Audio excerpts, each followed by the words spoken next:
Hi, my name's Andy Freeman and this is the latest video from Space to Breathe, and it's about 3 simple resilience ideas.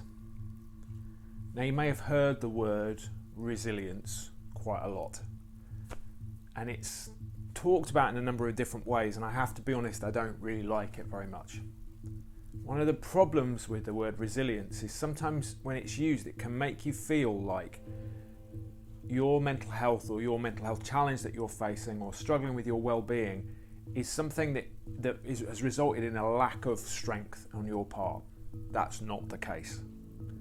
1 in 4 people every year, according to Mind, will go through a mental health challenge. It's not about weakness. And life is tough. And sometimes when we face a mental health challenge, it is just because we are trying to survive the difficulties of life, the challenges of life. And right now there are a lot of those, a cost of living crisis, events going on in the world, not to mention all the different things that will go on in everyday life, the challenges that we will face.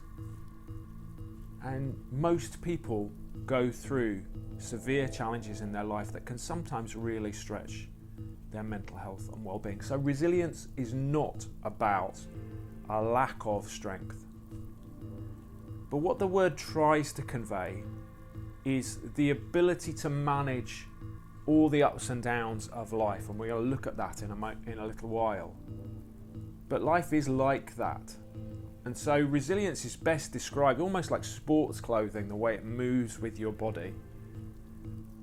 That our well-being, managing to move with the ups and downs of life, we can be well when life is going well, but also we can find a way to be well when life is difficult. That's the idea.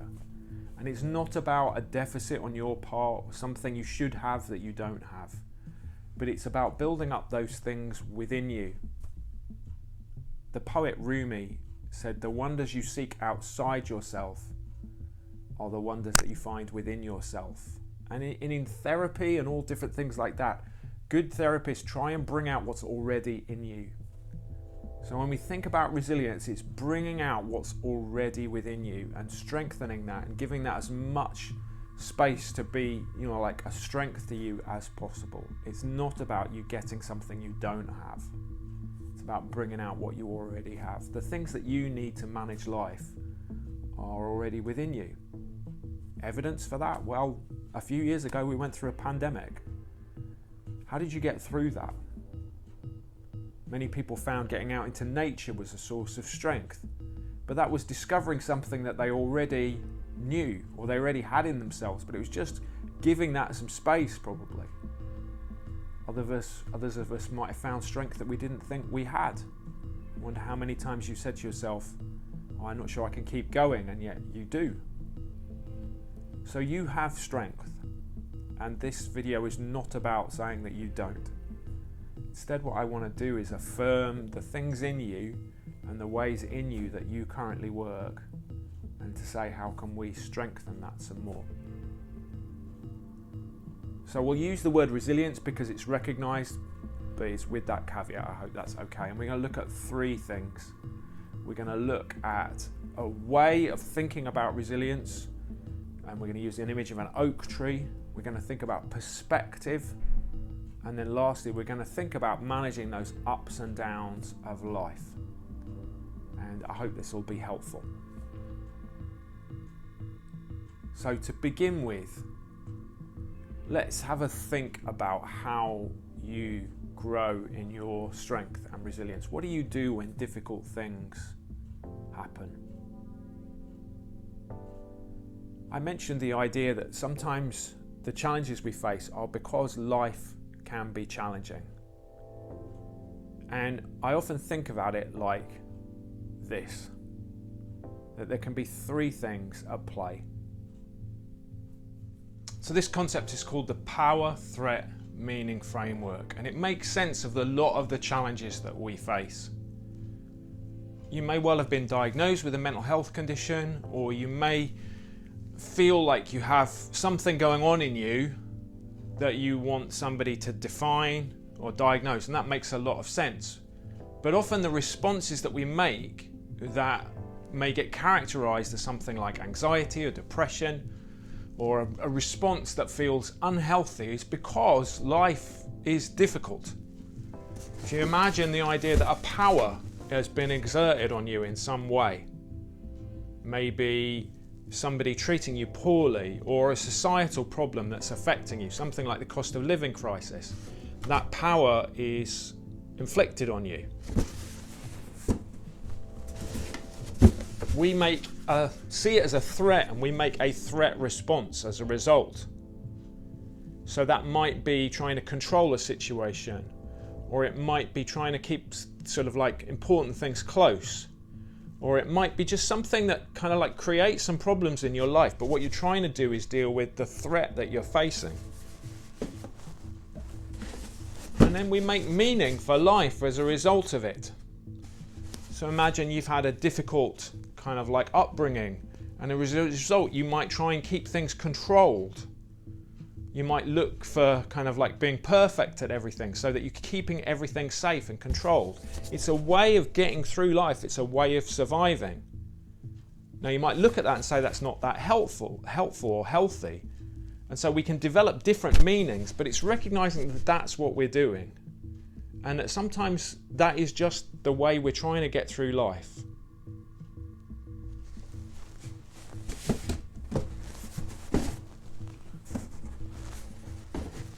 So power, threat, and meaning are important factors in the way that we deal with life, and can then lead us to understand some things about how we build resilience. So if we think about those three ideas, a power that's somehow been inflicted on you and forced on you, the threat response that you've created, and the meaning you take out of it, then we will think about looking after ourselves in those situations. And that's totally normal that we will. But sometimes one of the problems with that is that we will try and create protection for ourselves. Like we'll put up a barrier that keeps us safe. And sometimes boundaries like that are really important. But the problem is, how do I look past them? So instead, rather almost like a frying pan idea, we try and think about resilience as an oak tree. Oak tree's strong, keeping going, but drawing things from their roots. And this little video helped explain this idea a little bit more. We made this a couple of years ago, but it explains the idea very well and gives you a task to try. Now, I wanted to explain to you the two pictures of resilience that we find really helpful at Space to Breathe as we talk about this as a subject. So resilience, self-care, these different things, how I look after my well-being. It's like, well, how actually do you do that? I think maybe we know resilient people when we meet them, but it's hard to kind of tie down what makes people resilient or how you grow that sense of resilience in yourself. So we use two pictures of an oak tree and a frying pan. And I've got my frying pan here. Let's start with this one. Sometimes we need to be resilient by protecting ourselves. We need to have something hard or protective in front of us, particularly over our heart, our emotions, or over our mind, so that we are safe. And that's really important. And that's not wrong. Sometimes I think you can get the idea that putting up a boundary is a bad thing. It really is not. And there will be places and relationships and times and experiences and phases of life where those boundaries are really important. If you know that you're struggling in a certain area, giving yourself a decent amount of protection is really good. If you know an environment that you're walking into is going to be tough for you to experience, that might trigger things, again, a little bit of protection is very good. So with resilience, think about those boundaries that you want to create. But resilience, I don't think, is about being hard-hearted or being defensive or putting up things between us and other people so that nothing will come between us. Because look at the dynamics, and you can already see it in this video. It gets in the way. So if I'm trying to reach out to you in a meaningful relationship and I'm got this going on in the middle, that's going to be difficult. But also for me, if I'm trying to navigate my way around life and I'm looking around this thing, So I think we need to have boundaries that are there and that serve a purpose in particular times, and that we're aware of and that we're prepared of and that we initiate. And it's maybe the ones we carry around that we're not so aware of, those things that we're just subconsciously nah, I don't want any of that. They're the ones that we need to be a little bit more aware of. And it comes in the face of vulnerability. These things make it hard for us to be vulnerable. Vulnerability is this thing where we form relationships by reaching out, by trusting, by taking this and going and putting it to one side and reaching out. And so if we're not just going to do resilience like this, how else can we build our resilience? And that's where the idea of the oak tree comes in. There's an oak tree in Incliffe Park just near me in Sheffield that is apparently a few hundred years old, maybe more. And it's such an impressive and massive thing. And when you explore it and when you talk to people who understand about trees, you learn that it's the root system that really holds the whole thing together. So these roots going down very deep, drawing nutrients up into the tree, but also giving it stability and protection in a storm. And our roots, the things that we draw strength from. Now that's a totally different way of building our resilience. Because there we're drawing down into a reserve and we're thinking these things strengthen me so that I can come out of myself. So what are your roots? What are the things you draw strength from? Check out the resilience tree that we've got on the website and the little meditation that we've done called Deep, which also explores this sense of going and gaining depth that can hold us together in difficult times. What are your roots? What are the things you draw strength from? How do you make more time for them in your life? Sometimes the things that drain us take up the most time. The urgent task, the email, the phone call, the thing I've got to do, the job that I don't really enjoy.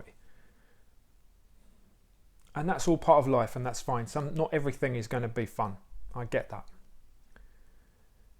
But it's good for us to make time when we identify those things that are our roots that we draw down deeply from, to make time for them. Are there friendships that you have that really feed you and energize you and give you strength?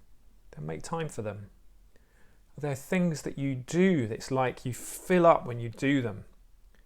A sport or activity, creative task, making music or listening to it, writing, whatever. Family.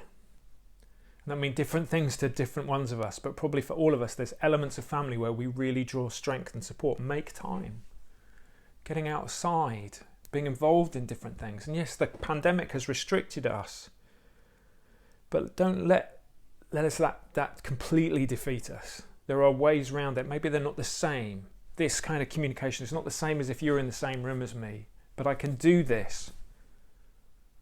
And at least that's something. Make time for those things, your roots that you draw strength from.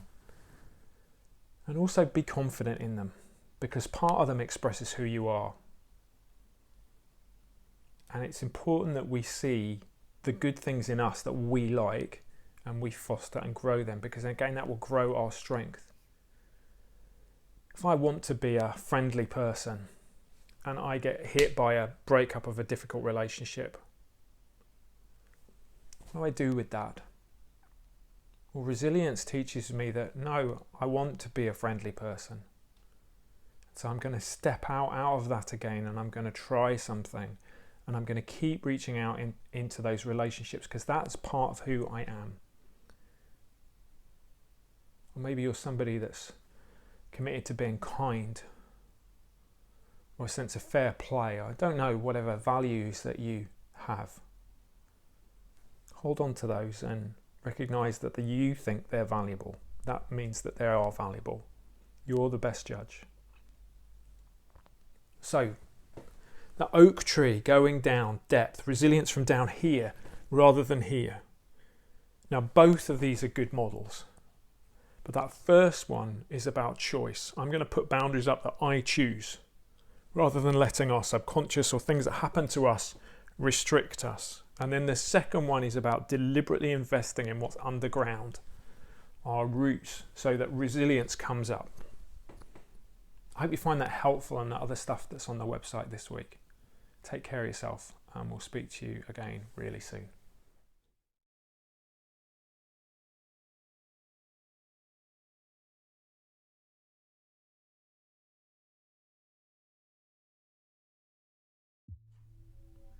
So the first thing then, drawing strength from our roots. Where do you draw strength from? The more that you can give time to those things that you draw strength from, the stronger you will be. And again, that's drawing out something that's already there in your life. The second idea I want to share about is perspective. Because with perspective, we can suddenly begin to see things a little bit clearer. But the problem is we often try and gain perspective when everything is flying around. If you've seen any of our videos before, we use snow globe as an analogy a lot. And if you imagine a snow globe being shaken, life shaking you up, then allowing everything to settle is a way that you can begin to gain perspective. Have a look at this.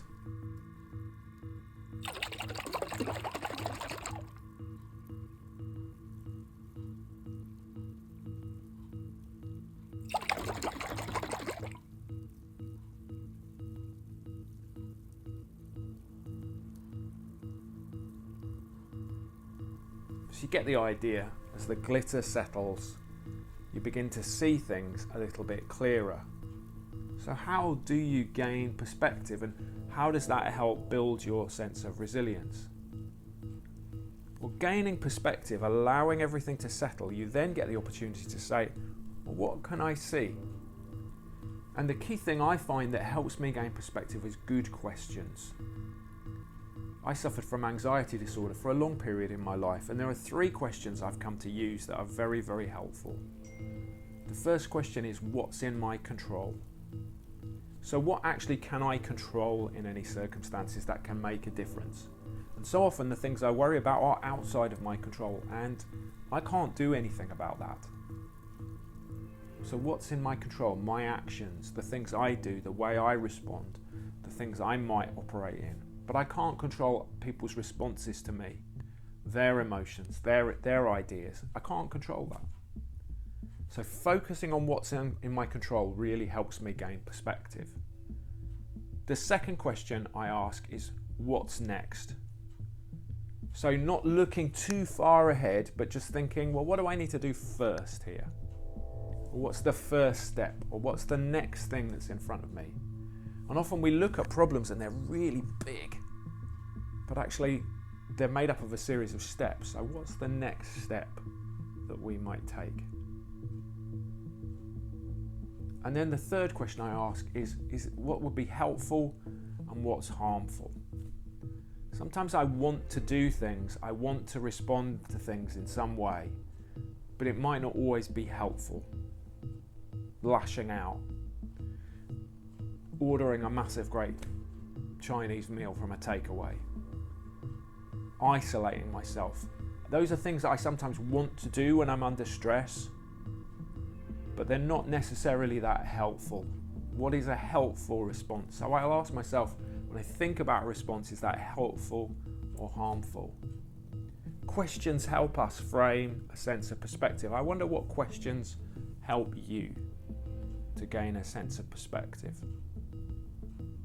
And what we're trying to do is almost imagine the world like we're a bird flying above it. We're taking a bird's eye view, we're looking down and saying, well, what do we see? What's the bigger picture?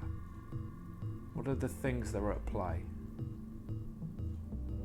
So I want you to take some time now and think about some questions you could ask yourself about situations you're facing in your life right now that would enable you to gain a sense of perspective.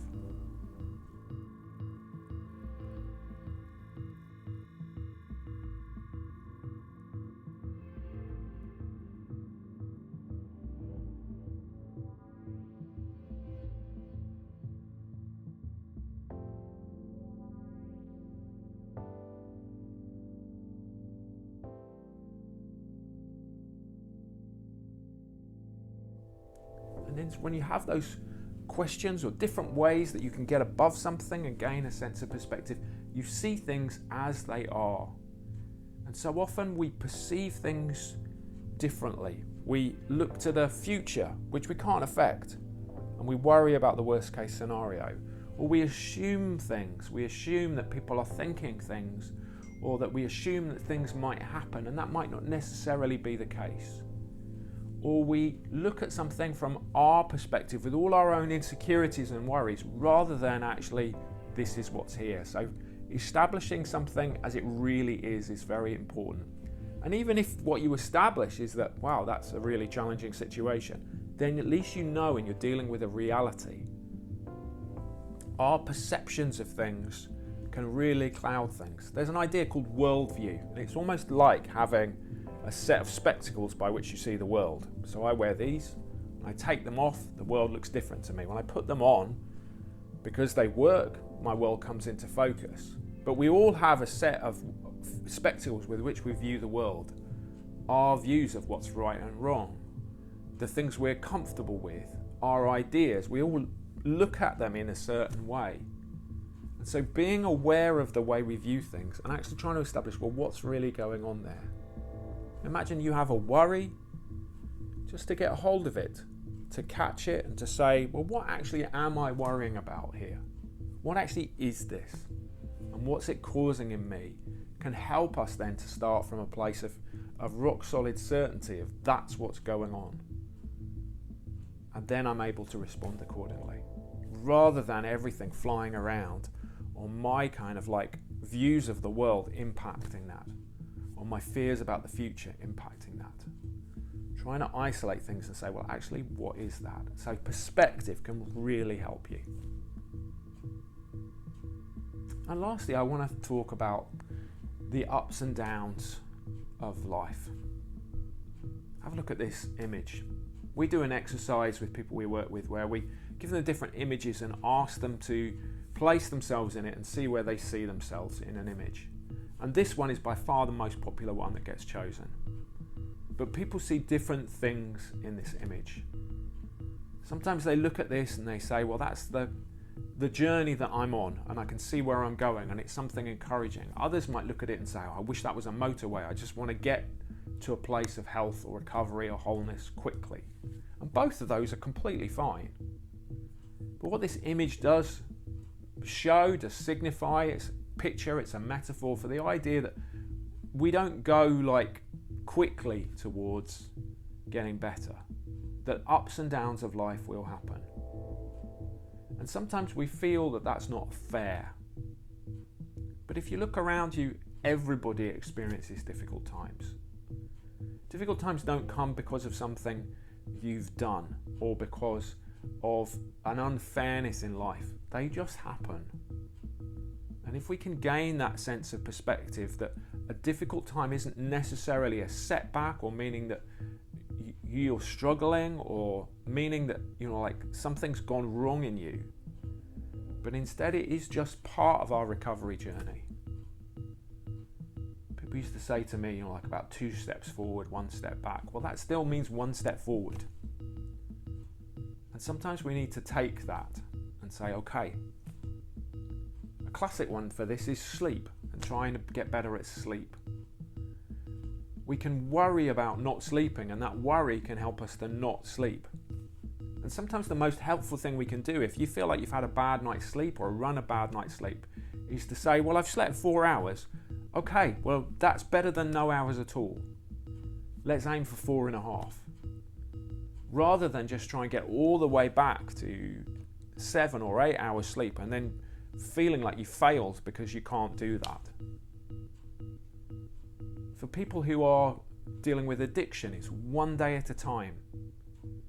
And having sponsors and supporters recognises that life will hit you with setbacks, and it's at those times you need help. Reaching out to help as we go on this windy journey. Or if you're recovering from a challenge that you faced in your life, realising that there will be kinks in the road. And that's okay. And when they happen, taking a breath, gaining some perspective, drawing on the strength that you draw from the roots of your life, will be a very, very important thing to do. Recognizing that challenges will come, that life happens, and that that's all right. So, 3 simple resilience ideas.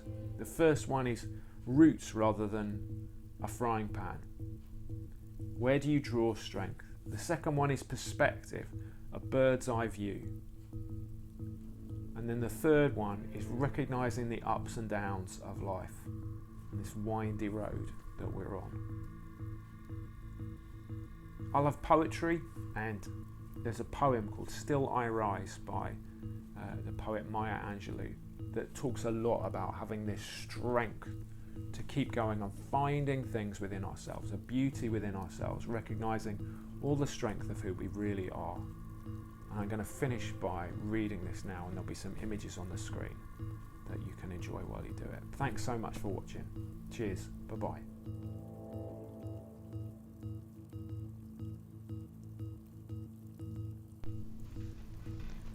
You may write me down in history with your bitter, twisted lies. You may trod me in the very dirt, but still like dust I'll rise. Does my sassiness upset you? Why are you beset with gloom? 'Cause I walk like I've got oil wells pumping in my living room. Just like moons and like suns with the certainty of tides, just like hope springing high, still I'll rise. Did you want to see me broken, bowed head and lowered eyes? Shoulders falling down like teardrops, weakened by my soulful cries. Does my haughtiness offend you? Don't you take it awful hard, 'cause I walk like I've got gold mines digging in my own backyard. You may shoot me down with your words, you may cut me with your eyes, you may kill me with your hatefulness, but still like air I'll rise. Does my sexiness upset you? Does it come as a surprise that I dance like I've got diamonds at the meeting of my thighs? Out of the huts of history's shame I'll rise.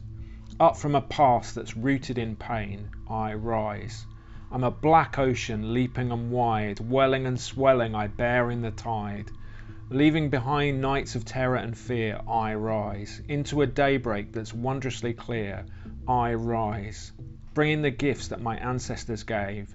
I am the dream and the hope of the slave. I rise. I rise. I rise.